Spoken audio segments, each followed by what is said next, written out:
Welcome back. This week we celebrated World Brain Day. It's a day to raise awareness about brain health and neurological disorders. Joining me now is Dr. Brian Snelling from Baptist Health, South Florida. Doctor, thanks for being with us. All right, talk about why it's so important to raise awareness about, such an important thing like our brain. Yeah, World Brain Day, the theme is all about access. So that's access to care.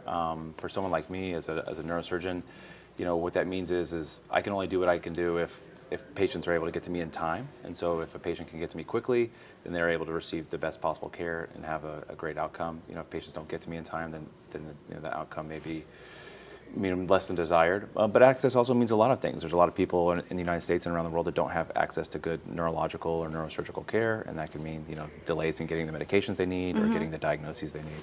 And when you say getting to me in time, I assume you're referring to knowing the signs of a stroke? Yeah, so my specialty really deals with patients who are having strokes or have had strokes, and certainly that's the most pressing issue in terms of access. Time is brain. Absolutely. What are some other common conditions that affect your brain or our nervous system? Yeah, the way I think about it is really in three phases. There's things like stroke that happen immediately and cause immediate problems. There's things that cause more like lingering type problems like migraines, or things like epilepsy, where they need treatment, but it's not as emergent as a stroke. And there's perhaps longer term things like Parkinson's disease or dementia or other diseases like that. But certainly all of them need good access to good care, and they all need appropriate treatment. Well, what can we do right now to make sure that we're practicing good brain health? Yeah, I'd say the two things I would say are the brain really depends on the blood vessels that supply it. So a lot of the same things that we tell people that are healthy for the arteries of the heart are healthy for the arteries of the brain. And the other big one is sleep. So this has really come about in the past 10, 15 or so years.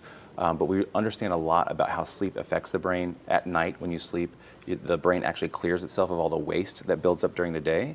And so sleep isn't, people always want to sacrifice sleep to do other things, but you really do need proper sleep in order to help the brain reset. I think that as a morning person here, you know that by the end of the week, your brain is almost a little foggy because you just, the lack of sleep, you feel it. Yeah, exactly. I think for a lot of us, certainly I'm sure we're similar in how we push ourselves, right? But just knowing that does have some detriments and some ill effects, and that we do need to prioritize getting enough sleep. Yeah, we're not going to feel bad then about sleeping in a little bit tomorrow. Warning signs that could indicate that you may have some kind of a neurological problem. You do need to see a doctor. Yeah, the ones that we often want to tell people is the acronym BFAST. B stands for balance or blurry vision. E, eyes, double vision, things like that.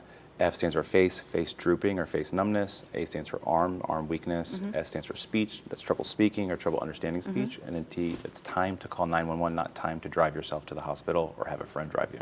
Okay, so things we can do to reduce our risk for a stroke, dementia, any other brain-related issues. Yeah, the main thing I would say is the brain depends on blood flow. So all the things that are healthy for the heart are healthy for the brain. And if there's one thing you could take away, it's know your blood pressure. So.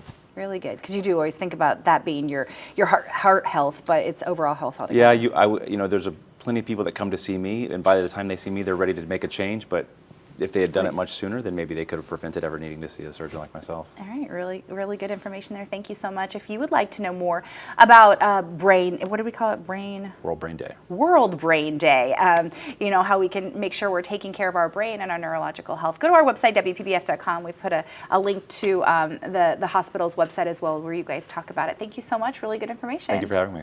All right, I think that we got the go-ahead to take a nice long nap today.